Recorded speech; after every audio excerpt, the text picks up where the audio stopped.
चलो, तो सबसे पहले मैं स्टार्ट करूंगा आपको किससे, ऑप्टिक्स से।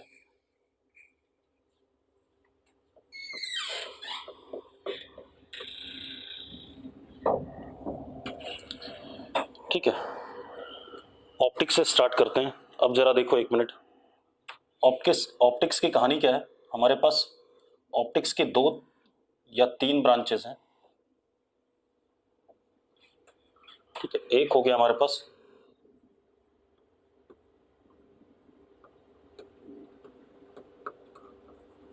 Geometrical optics,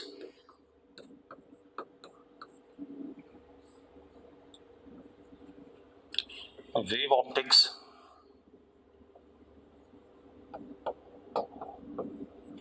and quantum optics.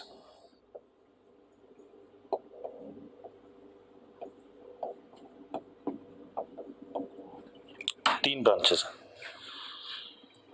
Geometrical, wave and quantum optics. ठीक है,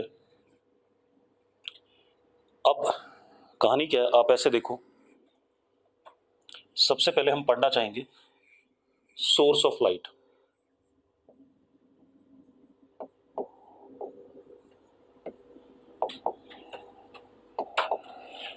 ठीक है, सोर्स ऑफ लाइट का मतलब क्या है।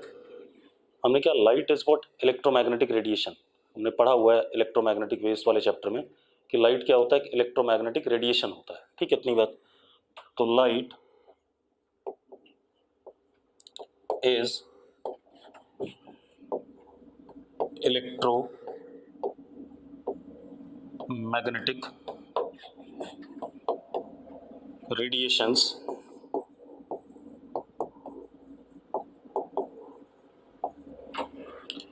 ठीक है, इतनी बात। इलेक्ट्रोमैग्नेटिक रेडिएशन है, ठीक, that is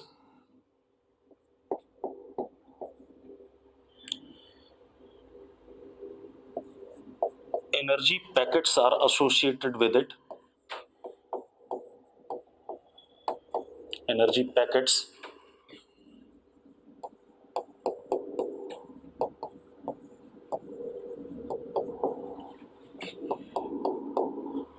in form of photons.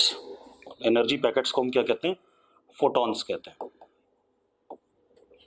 ठीक है, लाइट इलेक्ट्रोमैग्नेटिक रेडिएशन है और उसके साथ, रेडिएशन के साथ एसोसिएटेड एनर्जी पैकेट्स हैं, उनको हम क्या कहते हैं, फोटॉन्स कहते हैं। क्लियर इतनी बात? अगर क्लियर है तो यस लिख दो भाई। अब ये फोटॉन्स आते कहाँ से हैं, ये सारी बातें अभी करते हैं हम। ठीक है, अब जरा मेरी बात सुनो। क्या कहानी हमारे पास, इलेक्ट्रोमैग्नेटिक रेडिएशन प्रोड्यूस कैसे होते हैं। इलेक्ट्रोमैग्नेटिक रेडिएशंस आर प्रोड्यूस्ड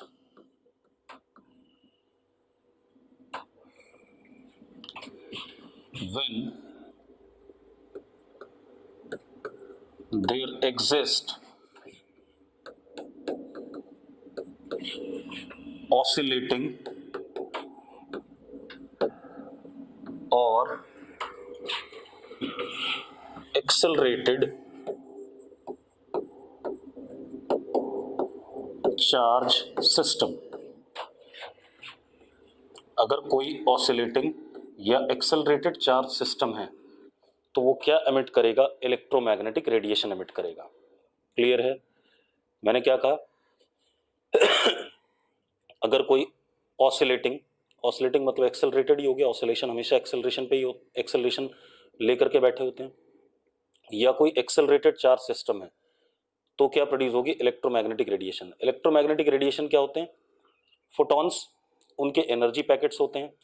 ठीक है, और वो फोटॉन्स प्रोपोगेट करते हैं इन द मीडियम। तो मैंने क्या कहा, electromagnetic radiations are produced when there exist oscillating और accelerated charge system such that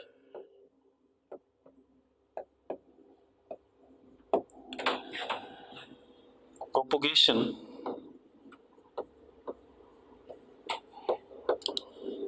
of, propagation मतलब जो इलेक्ट्रोमैग्नेटिक रेडिएशन का जाने का डायरेक्शन है, such that propagation of electromagnetic radiations is along motion of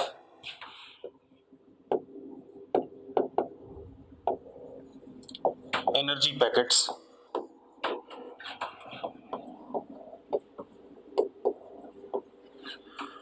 that is photons.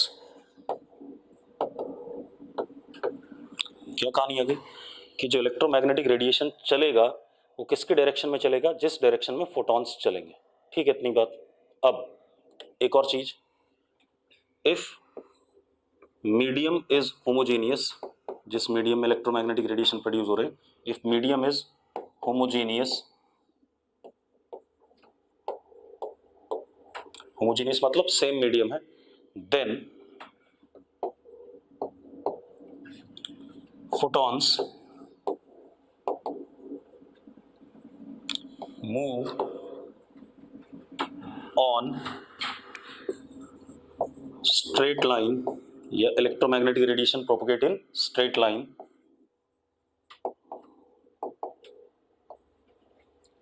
ठीक है, with speed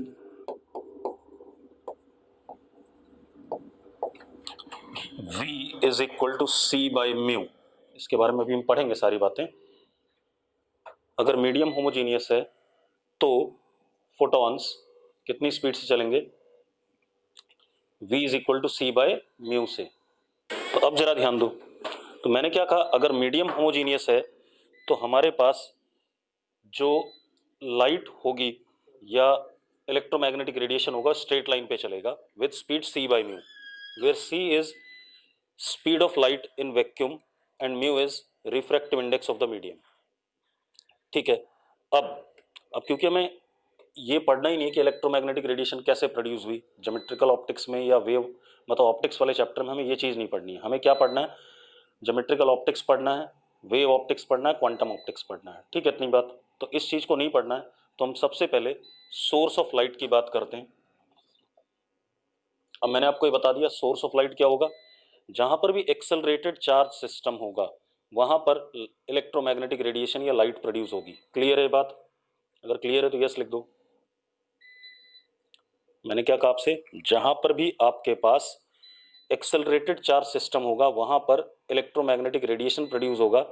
ठीक है, इतनी बात। अब सोर्स ऑफ लाइट हमें तीन टाइप के पढ़ने होते हैं, तो जरा सबसे पहले देखो,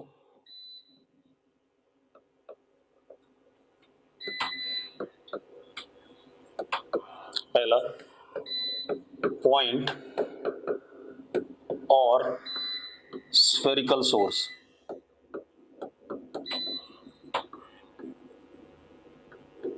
पॉइंट और स्फेरिकल सोर्स ये पढ़ना है। मान लो हमारे पास ये पॉइंट सोर्स है और किस में ले रहा हूं मैं, इन वैक्यूम। स्पीड कितनी हो गई, c, लाइट की स्पीड कितनी हो गई, c हो गई। c इज 3 × 10⁸ मीटर पर सेकेंड। अब इस पॉइंट से फोटॉन्स एमिट होंगे। पॉइंट है बेटा तो हर डायरेक्शन में एमिट होंगे। हर डायरेक्शन में मतलब आप ऐसे देखो, अगर ये पॉइंट है ऐसे फोटॉन्स एमिट होंगे, ऐसे एमिट होंगे, ऐसे एमिट होंगे, स्ट्रेट लाइन पे हर डायरेक्शन में एमिट होंगे। तो फोटॉन्स इन रास्तों पे चलेंगे।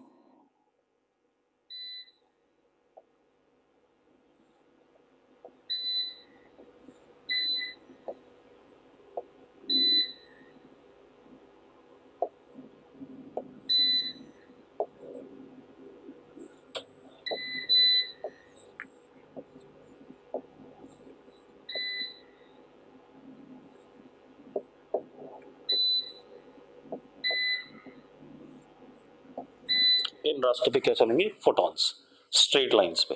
ठीक है, photons move on straight line. कैसे, वो भी समझ लो। Photons move on straight line, दूसरा मैं बता रहा हूं कैसे, ध्यान समझना। Photons move on straight line spherically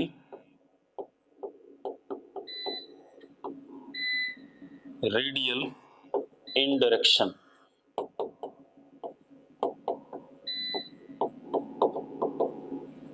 spherically radial in direction. आप एक बात बताओ, इस पॉइंट से ऐसे निकला तो रेडियस के अलॉन्ग, ऐसे निकला रेडियस के अलॉन्ग, ऐसे निकला रेडियस के अलॉन्ग, यस और नो? यस और नो जल्दी बताओ भाई।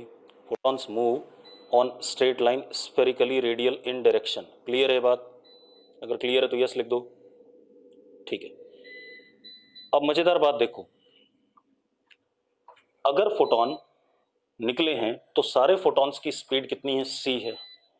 सारे फोटॉन्स की स्पीड क्या है? c है। ठीक है, अब जिस रास्ते पे फोटॉन्स चल रहे हैं, ठीक, इतनी बात, इन रास्तों को हम क्या कहते हैं? रेज कहते हैं। क्या कहते हैं? Rays. Photons move on straight line spherically radial in direction and these directions in which photons move are called as rays या direction of propagation of electromagnetic wave। Clear है बात? जिस रास्ते पे फोटॉन चल रहे होते हैं उसको हम कहते हैं रेज कहते हैं, या जिस डायरेक्शन में इलेक्ट्रोमैग्नेटिक वेव या लाइट ट्रेवल कर रही है वो कहते हैं। क्लियर है? क्लियर है तो यस लिखो एक बार। लिखो भाई जल्दी, नोट करो इस बात को। यहां तक नोट कर लिया सबने? यहां तक नोट कर लिया तो लिखो जरा जो मैं कह रहा हूं। लिखो, path on which photons travel, path on which photons travel, मैं लिखा रहा हूं बेटा, हर्ष लिख ले एक बार तब पता चल जाएगा। Path on which photons travel, मतलब ये पाथ जिस पे फोटॉन चल रहे हैं, या ये पाथ जिस पे फोटॉन चल रहे हैं, या ये पाथ जिस पे फोटॉन्स चल रहे हैं। Path on which photons travel are called as rays, are called as rays. Path on which photons travel are called as rays. Clear है?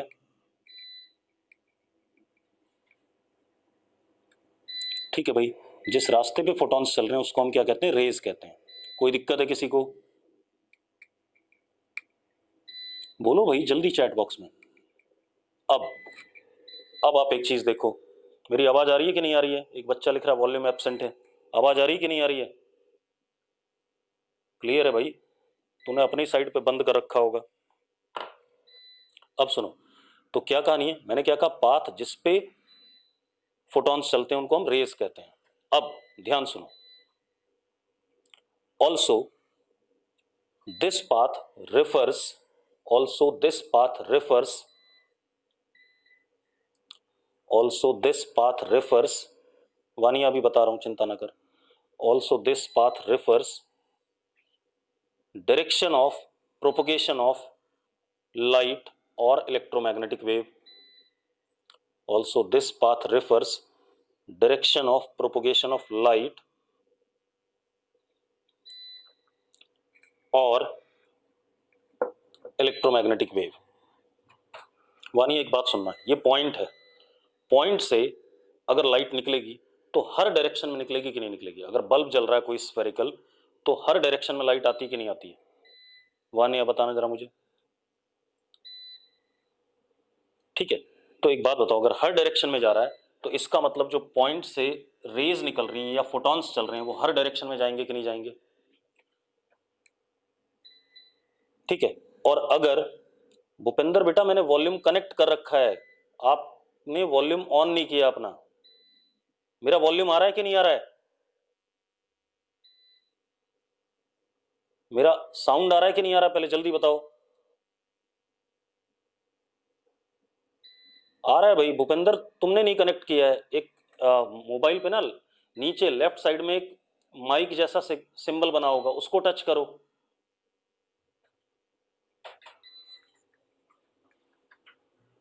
अब सुनो, अब क्या कहानी है, ध्यान सुनो। तो हर पर्टिकुलर डायरेक्शन में फोटॉन्स ट्रेवल करेंगे, तो जिस डायरेक्शन में फोटॉन्स ट्रेवल करते हैं उनको हम क्या कहते हैं? रेज कहते हैं। अब ये भी रे हो गई, ये भी रे हो गई, ये भी रे हो गई, ये भी रे हो गई, बहुत सारी रेज हो गई। ठीक है, अब एक और चीज, अगर हम वैक्यूम में बात कर रहे हैं तो हर फोटॉन की स्पीड कितनी है? c है। अगर हम वैक्यूम में बात कर रहे हैं तो हर फोटॉन की स्पीड कितनी है? जल्दी बताओ मुझे, कितनी है बेटा? c।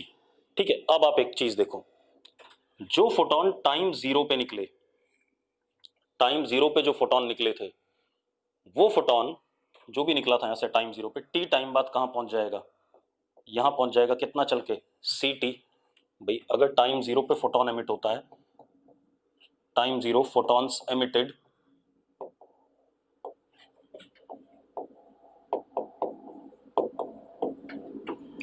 then these photons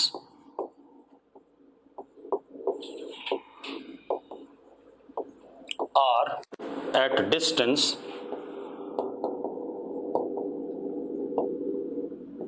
ct from source, क्योंकि स्पीड c है, स्पीड इनटू टाइम, ये होगा या नहीं होगा, जल्दी बताओ, हाँ या ना। जो टाइम 0 पे फोटोन निकले वो टाइम t के बाद कितने डिस्टेंस पे होंगे सोर्स से, ct पे, यस और नो, जल्दी बताओ भाई। ठीक है, यानी कि जो फोटोन टाइम 0 पे इस डायरेक्शन में निकला वो ct चल चुका है, जो इधर निकला वो भी ct चल चुका है, जो इधर निकला वो भी ct चल चुका है, जो इधर निकला वो भी ct चल चुका है। इसका मतलब ये सारे फोटॉन्स जो टाइम t पे होंगे वो एक किसके ऊपर होंगे भाई,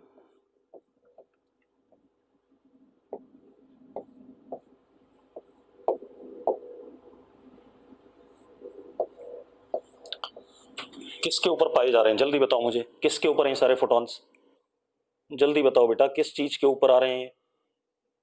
all the photons which are emitted at time 0 at time T पर, ये किस चीज के ऊपर है, जो मैंने येलो कलर से बनाया, क्या है, स्फेयर के ऊपर है। किसके ऊपर है, स्फेयर के ऊपर है, क्लियर है। ठीक है, क्योंकि ऐसे करके सी टी, पीछे भी सी टी, ठीक है, इतनी बात। तो अब ये सारे फोटॉन्स किसके ऊपर है, स्फेयर के ऊपर है, ठीक है, इतनी बात। तो हमने क्या कहा, time 0 photons emitted, then these photons are at distance ct from the source on sphere, ठीक है, इतनी बात। किसके ऊपर आ गए, स्फेयर के ऊपर आ गए, यस और नो, जल्दी बताओ, स्फेयर के ऊपर आ गए कि नहीं आ गए। अब मजेदार बात देखो, जब ये स्फेयर के ऊपर आ गए, अब एक चीज और देखो, इन सब ने पाथ कितना ट्रेवल करा है, सेम पाथ ट्रेवल करा है कि नहीं करा है, सबने सेम पाथ ट्रेवल करा है कि नहीं करा है, length of path is same for all the photons on the sphere, ठीक है, और वो एक ही समय पे प्रोड्यूस हुए थे टाइम 0 पे। तो ये सारे फोटॉन्स जो इस स्फेयर के ऊपर हैं, these are in what, same phase, इनको क्या कहेंगे हम, किस पे हैं, सेम फेज में हैं। तो हम क्या कह सकते हैं, photons on sphere are in same phase, किसमें है, सेम फेज में है, ठीक है। तो अब यहां से एक चीज और पता चली, क्या पता चला हमें,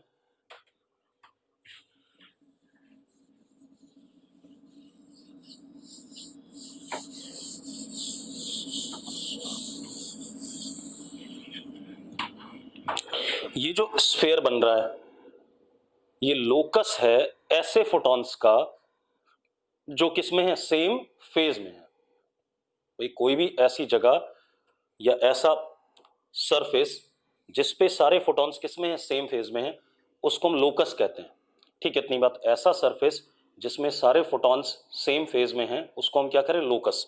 तो locus of photons in same phase is called wave front, क्या कहलाता है, वेव फ्रंट कहलाता है, ठीक है। तो मैंने आपको दो चीजें बताई यहां पर कि रे क्या होता है और वेव फ्रंट क्या होता है। एक्चुअल में यही चलना है ज्योमेट्रिकल ऑप्टिक्स और वेव ऑप्टिक्स में। जब तक आपको ये दोनों चीजें नहीं पता होंगी तब तक आप ऑप्टिक्स पढ़ लो, उससे कोई फर्क पड़ने वाला नहीं है। मैंने क्या कहा कि जिस रास्ते पर रेज चलती हैं या फोटॉन्स चलते हैं उसको हम रे कहते हैं, जिस रास्ते पे फोटॉन्स चलते हैं उसको हम क्या कहते हैं, रे कहते हैं। बात क्लियर हुई कि नहीं हुई, रे वाली बात क्लियर है कि जिस रास्ते पे फोटॉन्स चलेंगे उसको हम क्या कहेंगे, रे कहेंगे। अरे यस और नो, ठीक है। और ऐसा लोकस फोटॉन्स का जो जहां पर सारे फोटॉन्स किसमें, सेम फेज में, उसको हम क्या कहेंगे, वेव फ्रंट कहेंगे। तो एक बात बताओ, थोड़े थोड़े समय बाद ये वाला वेव फ्रंट आगे पहुंच जाएगा अगले टाइम पे, और पीछे से जो फोटॉन्स आ रहे होंगे, क्योंकि एमिट होते जाएंगे कॉन्टिन्यूसली, तो पीछे से जो फोटॉन्स पहुंच रहे हैं वो यहां है, और अगला वाला वेव फ्रंट कहां है, यहां है। या हम ये मान सकते हैं कि ये पहले प्रोड्यूस हुए थे फोटॉन्स, तो ये थोड़ा आगे होंगे, इनका डिस्टेंस ज्यादा, क्योंकि एक बात बताओ, यहां से यहां पहुंचने में 4 सेकंड लगे और यहां से यहां पहुंचने में 2 सेकंड लगे, तो कौन सा वाले वेव फ्रंट आगे होंगे, 4 सेकंड वाले, क्योंकि उनका डिस्टेंस क्या होगा, ज्यादा होगा। अरे उनका रेडियस ज्यादा होगा कि नहीं होगा उस स्फीयर का, अरे यस और नो, ठीक। अब मेरी बात सुनो, तो अब हमने पॉइंट सोर्स के लिए बात कर ली। पॉइंट सोर्स के लिए क्या बात करी, अब जरा ध्यान से सुनना। पॉइंट सोर्स या स्फेरिकल सोर्स के लिए हमारी क्या बात आ रही है,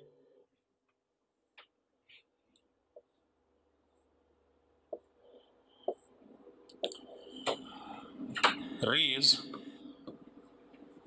are spherically radial, मतलब स्फेयर के रेडियस के अलोंग है। स्फेरिकली रेडियल का मतलब मानिए स्फेयर के रेडियस के अलोंग है रेज, ठीक है। स्फेरिकली रेडियल रेज के बारे में बात हो गई। दूसरा, wave fronts are concentric spheres,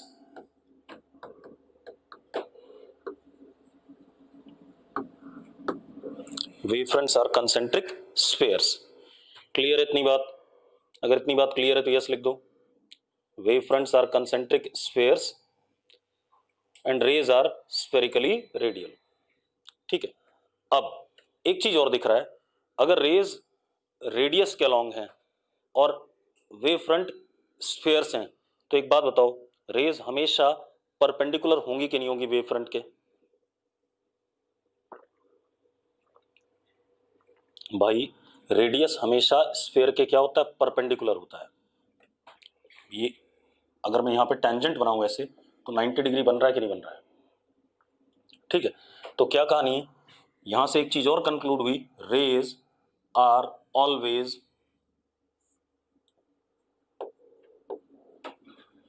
normal to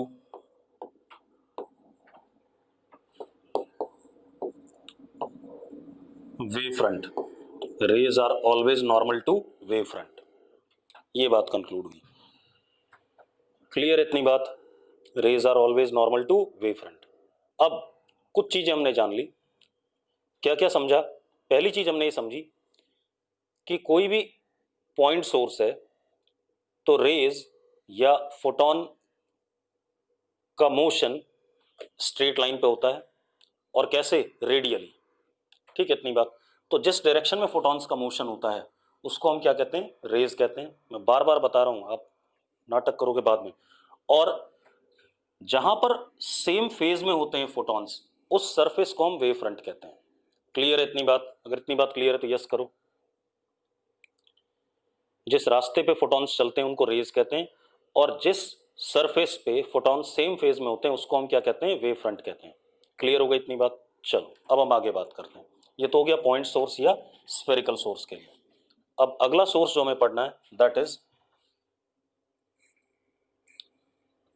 infinite linear source, infinite linear source.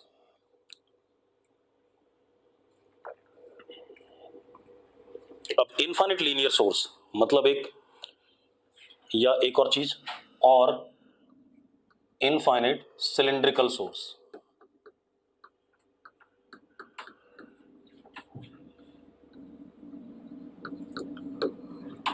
Infinite linear source और इनफाइनाइट सिलिंड्रिकल सोर्स, ये बात आ रही है, ठीक है।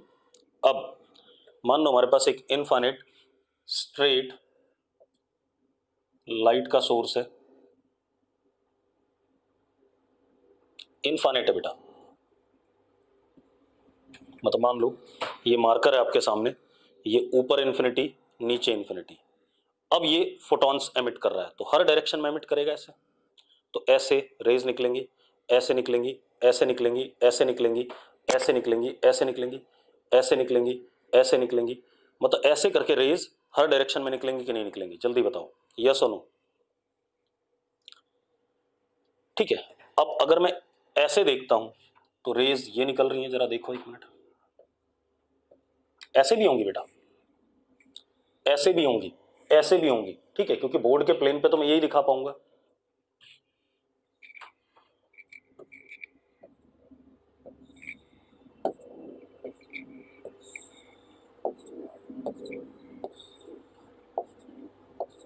ये हमारा फ्रंट व्यू है जब आप सामने से देख रहे हो, ठीक, इतनी बात।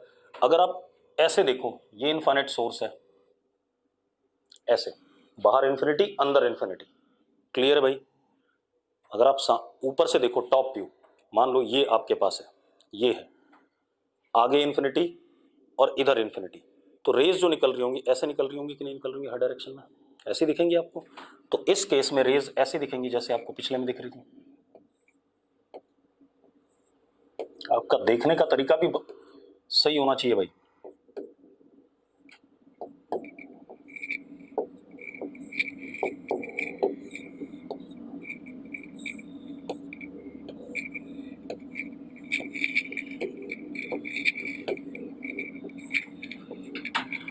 यस और नो, जल्दी बता दो मुझे, मैंने दोनों सही बताए हैं या गलत बनाए हैं? मैंने दोनों सही बनाए कि नहीं बनाए हैं, जल्दी बोलो। ठीक है, एक में मैंने ऐसे ले लिया इनफाइनाइट सोर्स को, तो रेज ऐसे निकल रही हैं, ऐसे निकल रही हैं, ऐसे निकल, लेकिन बोर्ड पे तो आपको यही वाला दिखेगा क्योंकि बोर्ड के ऊपर तो यही है। अब बाहर की तरफ बोर्ड जगह ही नहीं है, मैं बोर्ड पे बना ही नहीं सकता, ठीक है, इतनी बात। लेकिन अगर आप ऐसे देखोगे तो आपको सिर्फ यही वाली दिखेंगी जो बोर्ड पे हैं, हाँ या ना, या ये भी होंगी, ये भी होंगी, लेकिन बोर्ड पे तो आपको एक ही प्लेन दिखेगा। ठीक है, अब ये हमारी रेज हो गई। अब रेज कैसी हैं, अगर आप ध्यान दो, ये एक इनफाइनाइट है, तो ऐसे निकल रही है, ऐसे निकल रही है, ऐसे निकल रही है, इसको हम कहते हैं रेज आर सिलिंड्रिकली रेडियल। इसको क्या कहते हैं, सिलिंड्रिकली रेडियल। आप एक काम करो, यहां एक सिलेंडर रखो ऐसे, ये सोर्स है मान लो इनफाइनाइट, तो रेज ऐसे निकलेंगी कि नहीं निकलेंगी? तो इस सिलेंडर के रेडियस के अलोंग है या नहीं, ये सिलेंडर के रेडियस के अलोंग आ रही है कि नहीं आ रही है, तो इसको हम क्या कहेंगे, सिलिंड्रिकली रेडियल। यस और नो, जल्दी बोलो बेटा। ठीक है, वैभव यस लिख रहा है, बाकी लोग,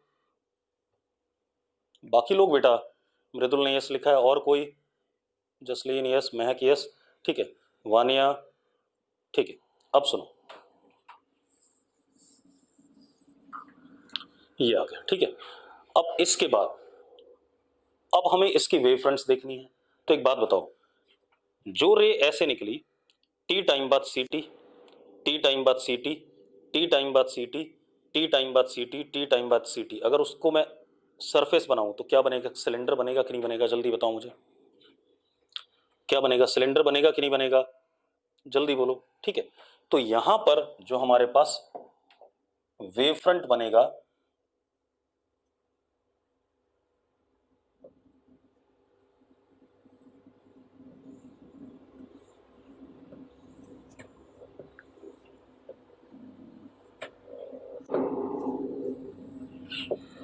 these are what, wave fronts,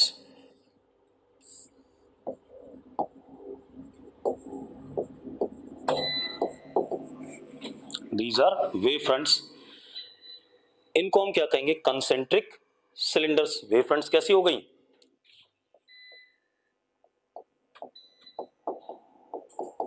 concentric cylinders, हो गए कि नहीं हो गए, यस और नो, जल्दी बताओ भाई। Wave fronts are concentric cylinders, clear है सबको। अब आप मजेदार बात देखो, रेज कैसी हो गई, सिलिंड्रिकली रेडियल, वेव फ्रंट क्या हो गए, कंसेंट्रिक सिलेंडर्स। एक दूसरे के परपेंडिकुलर हैं या नहीं है, रेज और वेव फ्रंट है या नहीं, बेटा आप खुद देखो ना, ये रे है और सरफेस ऐसा है तो परपेंडिकुलर हो गए अपने आप। तो वेव फ्रंट और रे हमेशा क्या होते हैं, एक दूसरे के परपेंडिकुलर होते हैं, क्लियर है। ठीक है, अब आगे बात करते हैं। तीसरा जो हमें लास्ट में सोर्स पढ़ना है दैट इज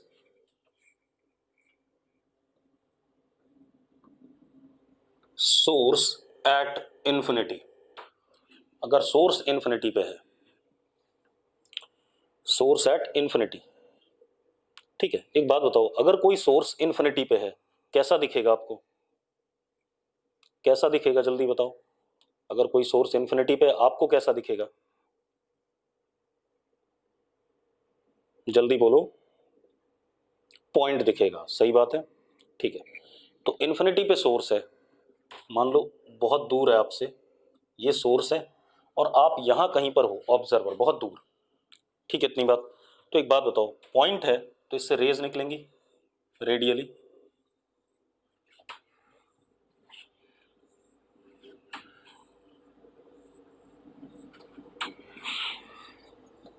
यहां ऑब्जर्वर है, आपके पास पहुंचते पहुंचते ये रेज पैरेलल जैसी नहीं नजर आ रही है, आपके पास पहुंचते पहुंचते ये रेज कुछ पैरेलल जैसी नजर आ रही है कि नहीं आ रही है, ये सुनो। तो जब भी हमें सोर्स एट इंफिनिटी बोला जाएगा तो हम कहेंगे कि रेज हमारे पास कैसी आ रही है, पैरेलल आ रही है, ठीक है, इतनी बात। तो रेज कैसी आएंगी, तो सोर्स एट इंफिनिटी के लिए रेज आर पैरेलल,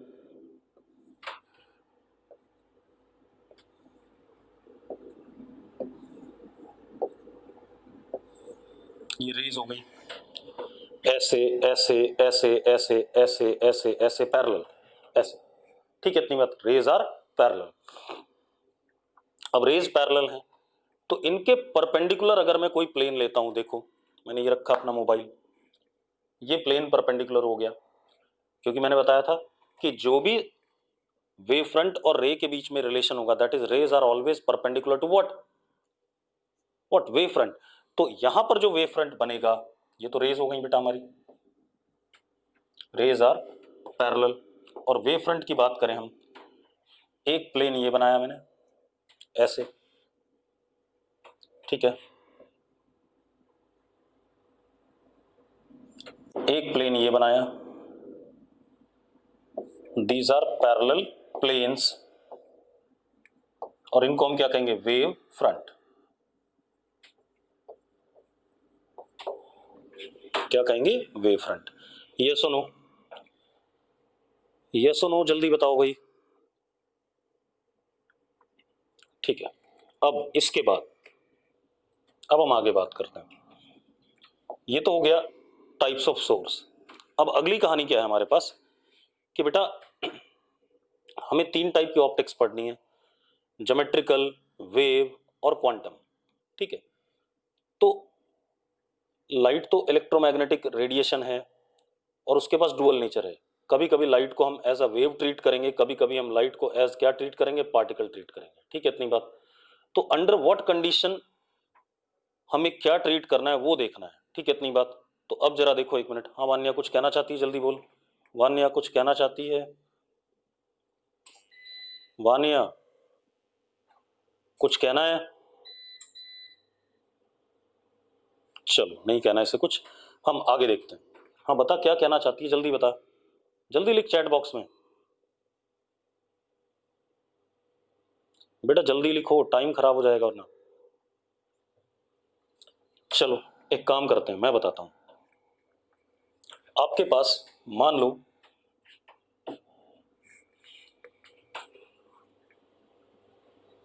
कौन से केस में वेव फ्रंट के शेप की बात कर रही है बेटा, इन्फिनिटी वाले सोर्स में। हाँ एक बात बता, ये रेस थी पैरेलल ऐसे, ठीक है, इसके परपेंडिकुलर ये प्लेन, क्योंकि रे ऐसे भी होगी, यहां भी होगी, यहां भी होगी, यहां भी होगी, यहां भी होगी, तो इसके परपेंडिकुलर जो प्लेन होगा, ठीक है, that is what, wave front. क्योंकि वेव फ्रंट और रे को हमेशा क्या होना है, एक दूसरे के परपेंडिकुलर होना है। अब क्लियर है, तो क्या हो गया, पैरेलल प्लेन्स, एक वेव फ्रंट ये हो गया, एक वेव फ्रंट ये हो गया, क्या आ गए, पैरेलल प्लेन्स आ गए कि नहीं आ गए, वानिया, ठीक है। अब देखो भाई, अब मेरी बात ध्यान सुनना,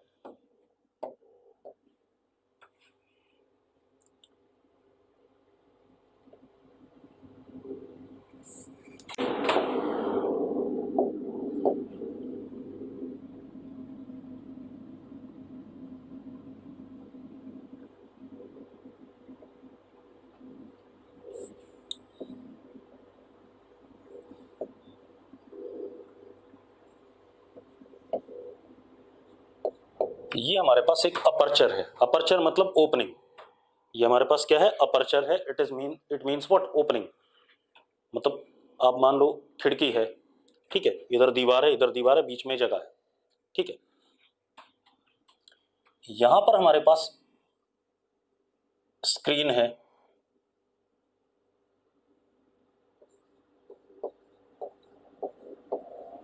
and this is aperture.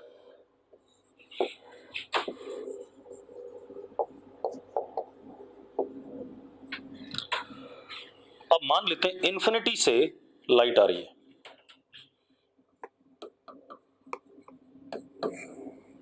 Light from infinity.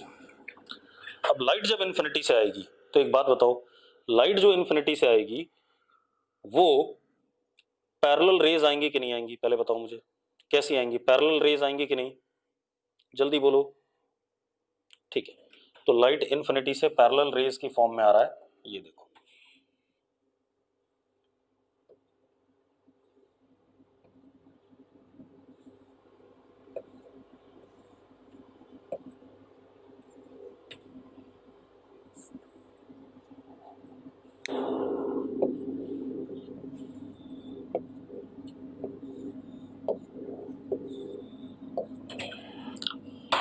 और जो वेव फ्रंट होगा यहां पर, क्या चीज, जो वेव फ्रंट होगा वो पैरेलल प्लेन होगा या नहीं होगा।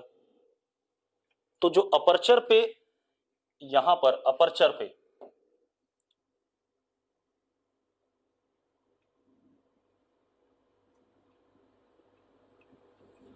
जब अपर्चर से टकराने वाला है तो उस मोमेंट पे ये वेव फ्रंट है यार, पहले बताओ मुझे। ये ग्रीन कलर वाला, ग्रीन वाला क्या है, वेव फ्रंट।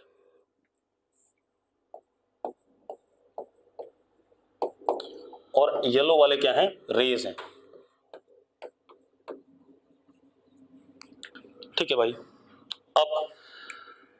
अब मजेदार बात देखो, जहां पर दीवार आ गई, ये रही देखो,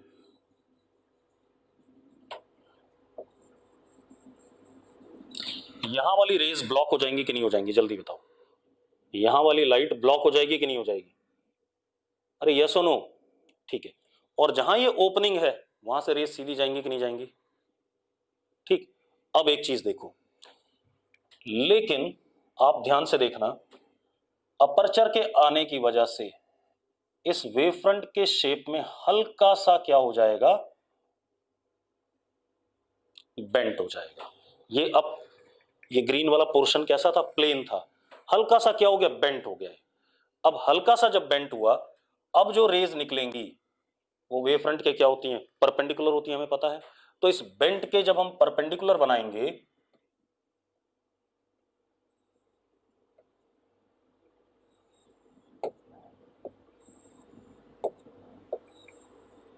ऐसा कुछ। अब मेरी बात ध्यान सुनना, जो अपर्चर का साइज है और जिस साइज पे लाइट पड़ी स्क्रीन के ऊपर, इसमें कोई ज्यादा अंतर है या लगभग लगभग सेम है, जल्दी बताओ। ज्यादा डिफरेंस है या लगभग सेम है, ज्यादा डिफरेंस है। एक मिनट रुको, मैं अगला डायग्राम बना रहा हूं, मेरी बात ध्यान सुनना। ये मेरे पास अपर्चर है, बहुत छोटा, ये मेरे पास अपर्चर है, ठीक है, इतनी बात। अब यहां पर स्क्रीन है,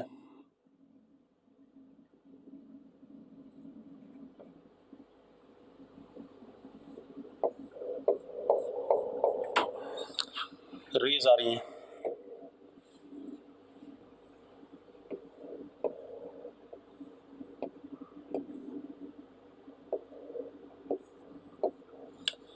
और ये हमारे पास वेव फ्रंट।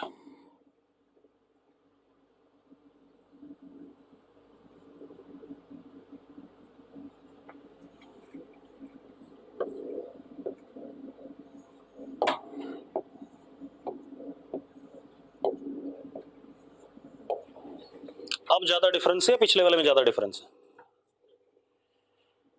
अब बताना जरा, अपर्चर का एरिया और वेव फ्रंट में अब ज्यादा डिफरेंस है, पिछले वाले में ज्यादा डिफरेंस है।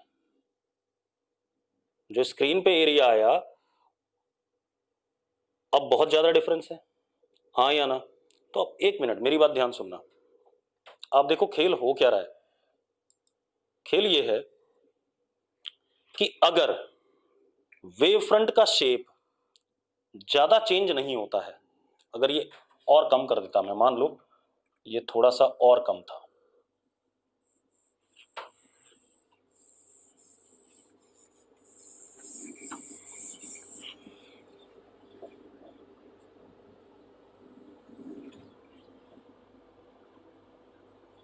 ये फाइनल वेव फ्रंट है।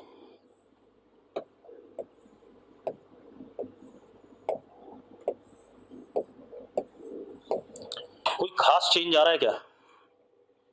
ये वाली वेव फ्रंट इनिशियल थी और ये वाली फाइनल है, क्या वेव फ्रंट के शेप में कोई खास चेंज है?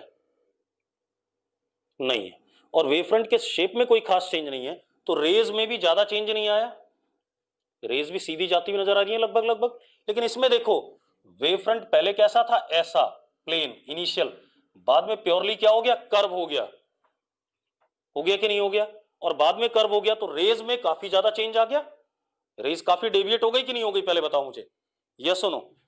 तो अब आप लिखो जरा, लिखो, और इसका मैथमेटिकल प्रूफ भी देंगे आपको जब हम डिफ्रैक्शन पढ़ेंगे, क्योंकि अभी नहीं। अगर आप लोगों में से किसी ने पढ़ा हो फ्रेशनल डिस्टेंस, पढ़ा है किसी ने? नहीं पढ़ा है, चलो कोई बात नहीं। एनसीईआरटी में है भाई, आप लोगों को लगता है आप एनसीईआरटी पढ़ के आए हो, आप लोग एनसीईआरटी पढ़ के कतई नहीं आते हो, आप लोग सिर्फ प्रदीप पढ़ के आते हो, ठीक है? एनसीईआरटी में सारी कहानी दे रखी है। चलो कोई बात नहीं, आप लिखो जरा, लिखो, when there is no appreciable change, when there is no appreciable change, when there is no appreciable change in, when there is no appreciable change in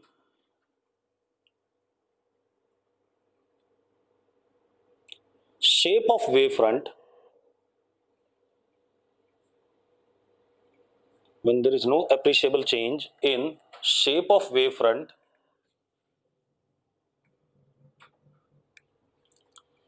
when there is no appreciable change in shape of wavefront, when it encounters aperture or obstacle,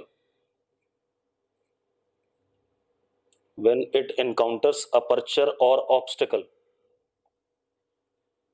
then ray optics is dominant, then ray optics is dominant। मैंने क्या कहा बेटा, मेरी बात ध्यान सुन लो। मैंने आपसे क्या कहा कि अगर वेव फ्रंट के शेप में कोई खास चेंज नहीं आता जब वो किसी अपर्चर या ऑब्स्टेकल को पास करता है, तो कौन सी ऑप्टिक्स डोमिनेंट होगी? रे ऑप्टिक्स, क्योंकि देखो जरा रेज में कोई खास चेंज नहीं आया। यस और नो, यस और नो, जल्दी बताओ भाई। मैंने आपसे क्या कहा कि अगर हमारे पास क्या कहते हैं, जो हमारे पास क्या कहते हैं वेव फ्रंट था, उसके शेप में जरा देखो, ये ग्रीन वाला ये वाला था इनिशियल और ये ग्रीन वाला फाइनल, इनमें कोई खास चेंज नहीं आया, तो कौन सी ऑप्टिक्स डोमिनेंट है? रे ऑप्टिक्स डोमिनेंट है। ठीक है, इतनी बात। अब अगली कहानी लिखो, but if there is appreciable change in shape of wavefront, but if there is appreciable change in shape of wavefront when it encounters aperture or obstacle, when it encounters aperture or obstacle, then then wave optics is dominant. Clear है भाई? ठीक, अब इसका mathematical proof हम देंगे जब diffraction पढ़ेंगे, अभी नहीं दूंगा। ठीक है, मैंने अभी आपको सिर्फ शेप बना के दिखाया कि भाई यहां पर वेव फ्रंट बेंड हो जाएगी, अच्छे से बेंड हो जाएगी, तो रेज उसके परपेंडिकुलर निकलेंगी। तो यहां पर जरा देखो, इतने रीजन में लाइट पड़ रही है, जबकि था कितना सा छोटा सा रीजन था। यहां पर दोनों रीजन क्या है, लगभग सेम है। ठीक है, इतनी बात क्लियर है? अगर क्लियर है तो यस लिखो भाई। बस मैंने आपको बताया कि वेव ऑप्टिक्स कब डोमिनेंट होती है और रे ऑप्टिक्स कब डोमिनेंट होती है। ठीक है, इतनी बात। रे ऑप्टिक्स मतलब ज्योमेट्रिकल ऑप्टिक्स, और वेव ऑप्टिक्स मतलब, वेव ऑप्टिक्स में हमें इंटरफेरेंस, डिफ्रैक्शन, ये वाले फिनोमेना पढ़ने हैं, और ज्योमेट्रिकल ऑप्टिक्स में हमें रिफ्लेक्शन और रिफ्रैक्शन पढ़ना है। क्लियर है? क्लियर है? कोई डाउट है किसी को? ठीक, अब हम आ जाते हैं दोबारा से। तो अब ये क्लियर हो गया कि अगर अपर्चर या ऑब्स्टिकल का साइज बड़ा है तो रे ऑप्टिक्स डोमिनेंट होगी, हाँ या ना? हालांकि इस बात को नहीं लिखते क्योंकि स्क्रीन के डिस्टेंस पे भी डिपेंड करती है कहानी। ठीक है, तो मैंने सिर्फ ये बताया आपको कि अगर वेव फ्रंट का शेप एप्रिशिएबली चेंज करता है तो वेव ऑप्टिक्स, और अगर वेव फ्रंट का शेप एप्रिशिएबली चेंज नहीं करता है तो कौन सी ऑप्टिक्स? Ray optics. क्लियर है? क्लियर भाई? चलो, अब मैं आपको बता दूं हमें पढ़ना क्या क्या है। ज्योमेट्रिकल ऑप्टिक्स,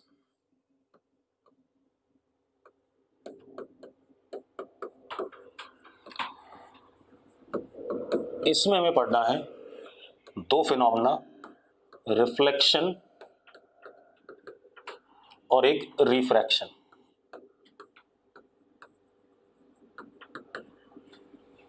दो ही फिनोमेना पढ़ने हैं। वेव ऑप्टिक्स में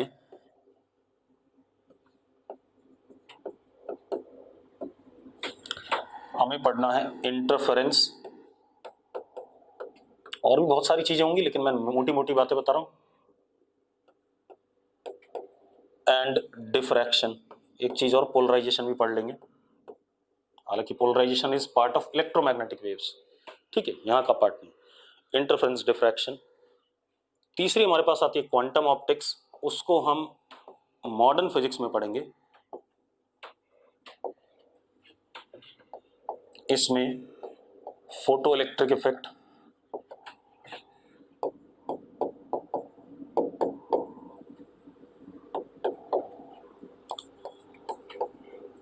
कॉम्पटन इफेक्ट,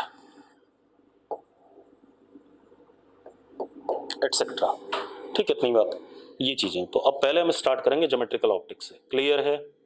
किससे स्टार्ट करेंगे भाई? Geometrical optics. ठीक है, चलो अब स्टार्ट कर लेते हैं।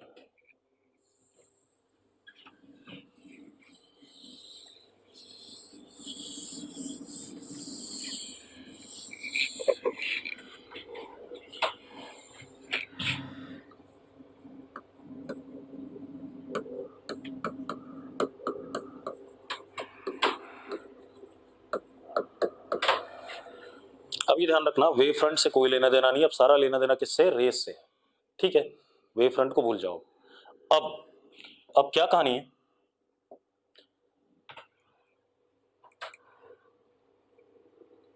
अगर मैं कहूं आपसे बीम किसे कहते हैं? Beam of light.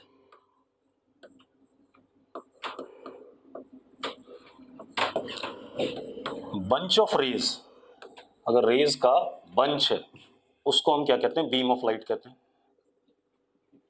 Bunch of rays is called as beam of light.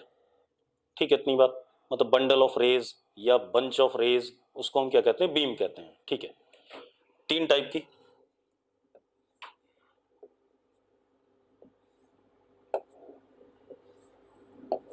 ये हो गया डाइवर्जिंग बीम।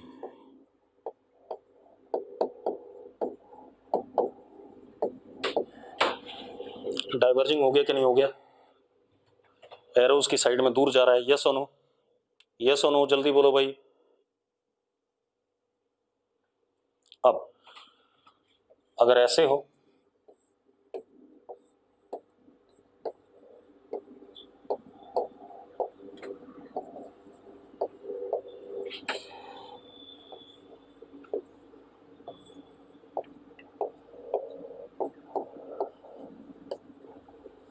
इसमें कोई दिक्कत नहीं, किसी को, सबको पता है बात, पता है ना आप लोगों को? यस और नो जल्दी बोलते जाओ बेटा। ठीक है, अब जब हम ज्योमेट्रिकल ऑप्टिक्स की बात करते हैं तो यहां पर हमारे पास क्या कहानी है कि एक होगा ऑब्जेक्ट, ऑब्जेक्ट से जो रेज निकलेंगी, मतलब ज्योमेट्रिकल ऑप्टिक्स में हमारा पर्पस क्या है पहले समझ लो। एक होगा ऑब्जेक्ट, ठीक है, ऑब्जेक्ट से जो रेज निकलेंगी और ऑप्टिकल डिवाइस पे पड़ेंगी। ऑप्टिकल डिवाइस क्या हो सकता है? कोई भी मिरर हो सकता है, कोई भी रिफ्रैक्टिंग सरफेस हो सकता है। ऑप्टिकल डिवाइस क्या हो सकता है? कोई भी रिफ्लेक्टिंग या रिफ्रैक्टिंग सरफेस। मैंने क्या कहा? ऑप्टिकल डिवाइस कोई भी रिफ्लेक्टिंग या रिफ्रैक्टिंग सरफेस हो सकता है, ठीक है। तो ऑब्जेक्ट से रेज निकलेंगी, वो इंसिडेंट होंगी किस पे? ऑप्टिकल डिवाइस पे। फिर उस ऑप्टिकल डिवाइस से जब रेज आएंगी तो उनको हम रिफ्लेक्टेड या रिफ्रैक्टेड रेज कहेंगे, रिफ्लेक्टेड या रिफ्रैक्टेड रेज कहेंगे, ठीक है, इतनी बात। और जहां पर वो इंटरसेक्ट करेंगे रिफ्लेक्टेड या रिफ्रैक्टेड रेज, वहां पर क्या बनेगा? इमेज बनेगा। तो मोटा मोटा हमारे पास तीन चीजें हैं, एक ऑब्जेक्ट, एक ऑप्टिकल डिवाइस और एक इमेज, ठीक है भाई? अरे क्लियर है कि नहीं? जल्दी बोलो। ठीक, एक और है भाई, ऐसा बंदा जो इमेज को देखेगा, ठीक है, इतनी बात। ऐसा बंदा जो इमेज को देखेगा, तो अभी बात कर लेंगे उसके बारे में, चिंता ना करो, ठीक है। अब मेरी बात ध्यान सुनो, आप ऐसे देखो, अगर ये ऑप्टिकल डिवाइस है बेटा, मैं अभी ये नहीं बता रहा हूं प्लेन मिरर है या क्या है, मैंने ऐसे बोल दिया ये ऑप्टिकल डिवाइस है। एक रे ये, एक रे ये कैसी रेज हैं? इंसिडेंट हैं या रिफ्रैक्टेड रिफ्लेक्टेड है? ये कौन सी हैं? क्योंकि आपको ये चीजें पता होनी जरूरी है। इंसिडेंट है, कैसी हैं? इंसिडेंट, पक्का? बिल्कुल इंसिडेंट है बेटा। इंसिडेंट रेस की एक प्रॉपर्टी होगी हमेशा, वो हमेशा उनका एरो ऑप्टिकल डिवाइस की तरफ होगा। इंसिडेंट रेस का एरो हमेशा ऑप्टिकल डिवाइस की तरफ होगा, ये ध्यान रखना। चलो मैं एक और बनाता हूं,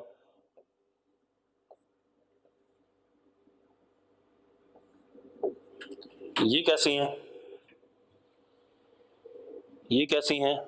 ये भी इंसिडेंट हैं, बिल्कुल सही बात है, ठीक है। तो इंसिडेंट रेज का एरो, ये ध्यान रखना, इंसिडेंट और बाकी रेज में अंतर कैसे पता चलेगा? अगर एरो ऑप्टिकल डिवाइस की तरफ है तो that means it is what? Incident, ठीक है। अब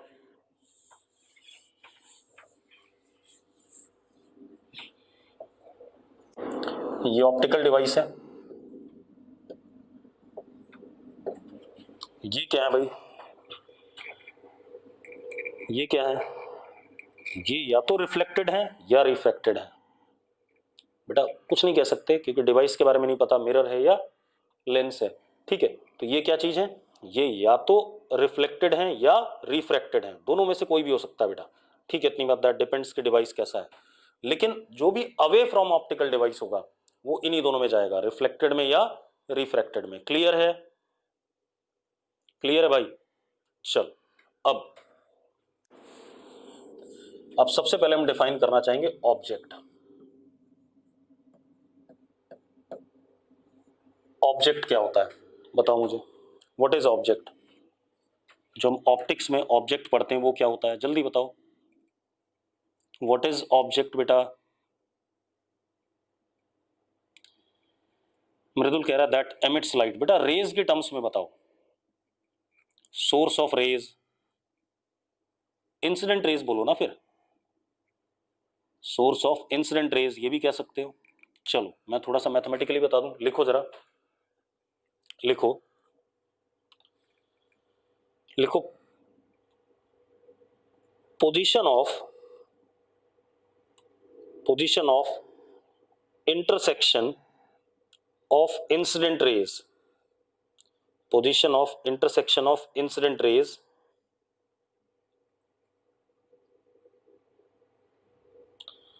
position of intersection of incident rays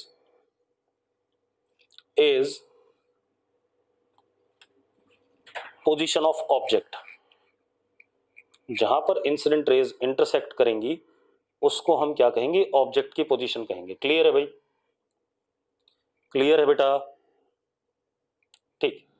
अब ऑब्जेक्ट दो टाइप का होता है, एक रियल और एक वर्चुअल। ठीक है, तो रियल ऑब्जेक्ट क्या होगा, वर्चुअल ऑब्जेक्ट क्या होगा, दोनों बात कर लेते हैं। ठीक है, अब आप देखो, अगर ये ऑप्टिकल डिवाइस है, ध्यान से सुनना,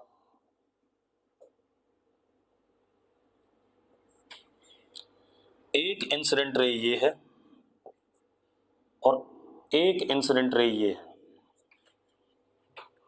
ठीक है, ये दो इंसिडेंट रेज हैं, इंसिडेंट ही है, एरो किसकी तरफ है, ऑप्टिकल डिवाइस की तरफ है। ठीक है, इतनी बात। अब जरा देखो, ये incident rays are divergent on optical device, ये दोनों डाइवर्जेंट हैं कि नहीं ऑप्टिकल डिवाइस के ऊपर, यस और नो। ठीक है, अगर ये डाइवर्जेंट हैं तो जरा देखो एक मिनट, अगर मैं रेज को पीछे प्रोड्यूस कर दूं, यहां पर इंटरसेक्ट करते हैं कि नहीं करते हैं, करते हैं या नहीं करते हैं, जल्दी बताओ। अगर यहां इंटरसेक्ट करते हैं तो this is what, real object. तो इसका मतलब अगर इंसिडेंट रेज ऑप्टिकल डिवाइस पर डाइवर्जेंट है तो ऑब्जेक्ट कैसा होगा, रियल होगा। बात क्लियर है? अगर इंसिडेंट रेज ऑप्टिकल डिवाइस पे डाइवर्जेंट हैं तो ऑब्जेक्ट रियल होगा। क्लियर है? ठीक है, अगला देखते हैं। ये ऑप्टिकल डिवाइस है, चलो लिख लिया सबने। रियल ऑब्जेक्ट क्या है, अगर इंसिडेंट रेज डाइवर्जेंट है ऑप्टिकल डिवाइस पे तो ऑब्जेक्ट क्या होगा, रियल। लिख लिया सबने बेटा, लिख लिया तो यस कर दो।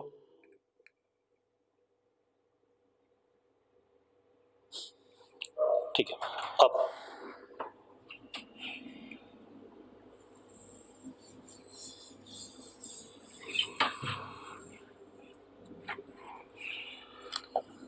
ये ऑप्टिकल डिवाइस है, एक इंसिडेंट रे ये है और एक ये है।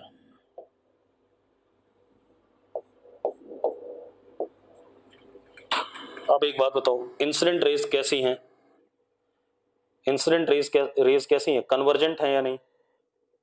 अरे कन्वर्जेंट हैं या नहीं, जल्दी बताओ। तो इंसिडेंट रेज आर कन्वर्जेंट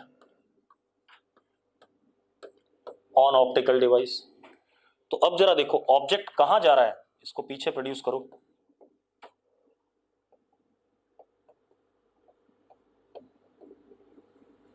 यहां तो ये ऑब्जेक्ट कैसा हो गया, वर्चुअल। ये ऑब्जेक्ट कैसा हो गया, वर्चुअल हो गया। क्लियर है? क्लियर है भाई? ठीक है, अब इतनी बात हो गई। इसके बाद अब आते हैं इमेज पे।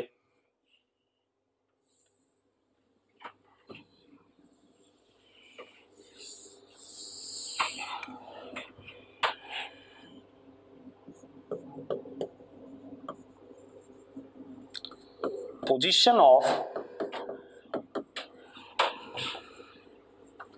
इंटरसेक्शन ऑफ रिफ्लेक्टेड और refracted rays, position of intersection of reflected or refracted rays is position of image,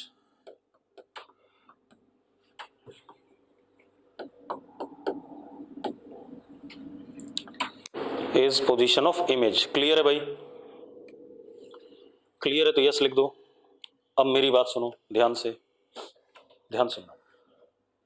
आपके पास क्या है, ये ऑप्टिकल डिवाइस है,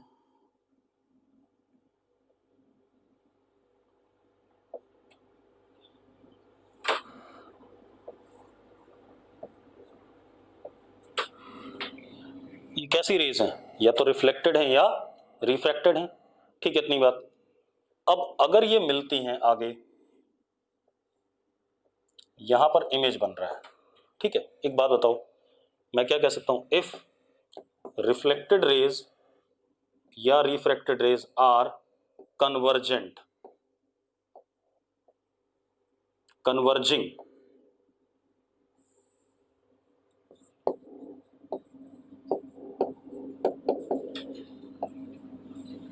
after optical device, then I कैसा, रियल। तब आई कैसा है, रियल है। ठीक है, इतनी बात क्लियर है। अब अगली कहानी,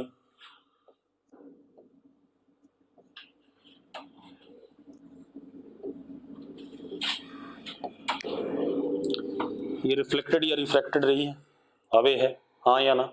तो अब जरा देखो, इफ रिफ्लेक्टेड रे या रिफ्रैक्टेड रे इज डाइवर्जिंग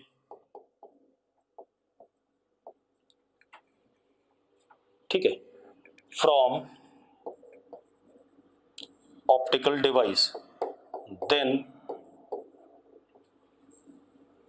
इसको पीछे प्रोड्यूस करो, इसको पीछे प्रोड्यूस करो, इमेज कैसा, वर्चुअल। ये कहानी है भाई, क्लियर है इतनी बात? बेटा अगर क्लियर है तो यस लिख दो एक बार। ठीक है, ये हमारे पास कहानी आ गई। ठीक है, अब हम क्या करेंगे,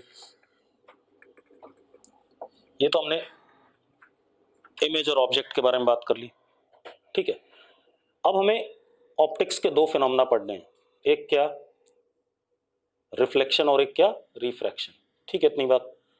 तो सबसे पहले हम बात करें रिफ्लेक्शन, बाद में रिफ्रैक्शन पढ़ेंगे।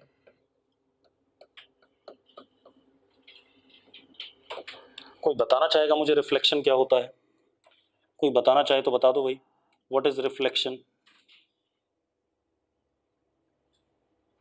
बताना चाहते हो तो बता दो भाई, what is reflection? Jasveen Kaur, bouncing back of light. मजा नहीं आया जसवीन, कुछ और बढ़िया सा कुछ बताना चाहो मुझे तो जल्दी बताओ।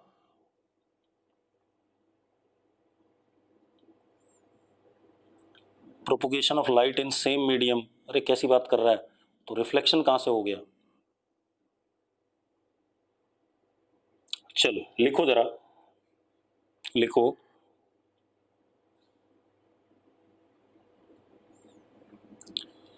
लिखो मेरी बात सुनो, लिखो व्हेन लाइट रे व्हेन लाइट रे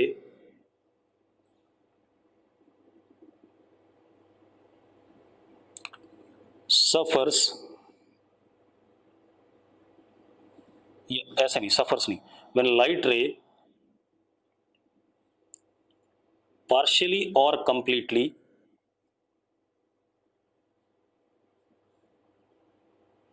when light ray partially or completely returns back in its original medium, when light ray partially or completely returns back in its original medium, such phenomena is called as reflection। मतलब क्या हुआ, देखो एक minute, यहां पर ये कोई interface है, इसको मैंने कह दिया रिफ्लेक्टिंग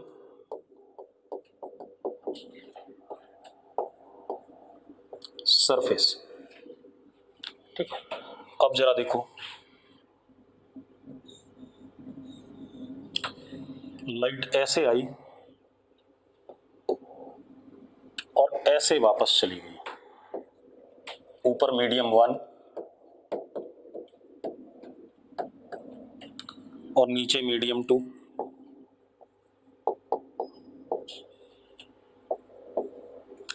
इंसिडेंट रे और ये रिफ्लेक्टेड रे, 100% वाला खेल हो गया अगर ऐसा है।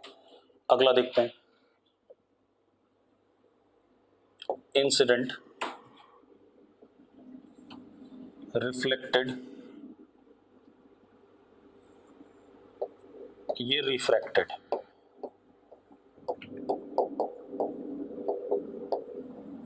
ये रिफ्लेक्टेड रे, ये इंसिडेंट। अब इस केस में पार्शियल रिफ्लेक्शन, दोनों चीजें होती हैं बेटा। रिफ्लेक्शन सिर्फ एक जगह पे 100% होता है, दैट इज TIR, ठीक है। बाकी सब जगह रिफ्लेक्शन पार्शियल होता है, चाहे वो प्लेन मिरर ही क्यों ना हो, ठीक है। इतनी बात। अब अगर इंसिडेंट रे वापस सेम मीडियम में चली जाती है तो इस फिनोमेना को हम क्या कहते हैं, रिफ्लेक्शन कहते हैं, इधर वाले को नहीं, ठीक है। इतनी बात, चाहे वो पार्शियल हो चाहे वो 100% हो। क्लियर है? अरे क्लियर है तो यस लिखो, लिखो भाई।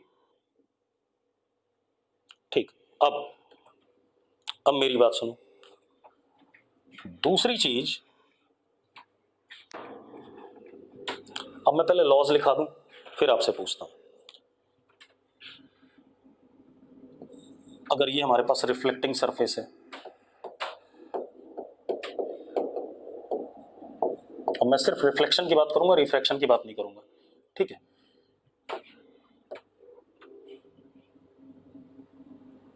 ये हमारे पास इंसिडेंट रे हो गई,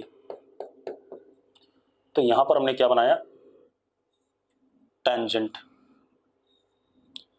टेंजेंट के परपेंडिकुलर हमने बनाया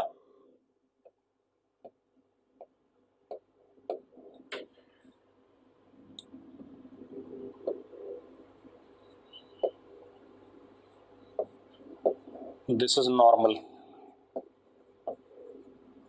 ये एंगल आई तो रिफ्लेक्टेड भी उतने ही एंगल पे जाएगी। Angle I is equal to angle R, this is reflected ray. Incident ray, normal and reflected ray are in same plane, ठीक है। यहां पर सरफेस कैसा था, कर्व्ड था। सेम अगर ये प्लेन रिफ्लेक्टिंग सरफेस होता,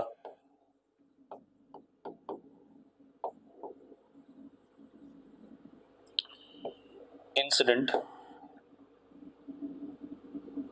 दिस इज नॉर्मल,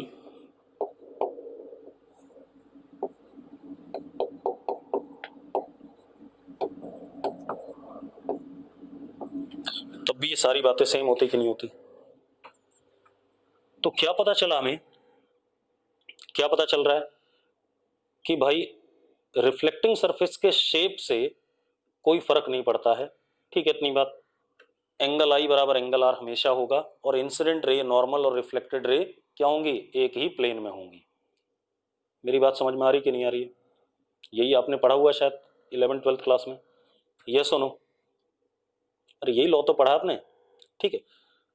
तो लिखो, पहले लिख लो इसको, बनाने से पहले लिखो, law of reflection, law of reflection is valid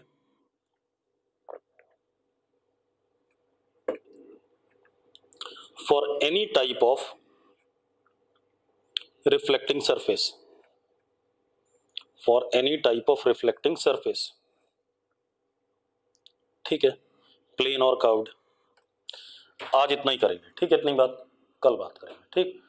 कल आगे बढ़ेंगे। अभी मैं इनके मैथमेटिकल प्रूफ दूंगा कि एंगल आई बराबर एंगल आर क्यों आया, ठीक है, ऐसा क्यों हो रहा है, सारी बातें कल करेंगे। क्लियर है? ठीक है, चलो बंद कर दूं मैं मीटिंग को।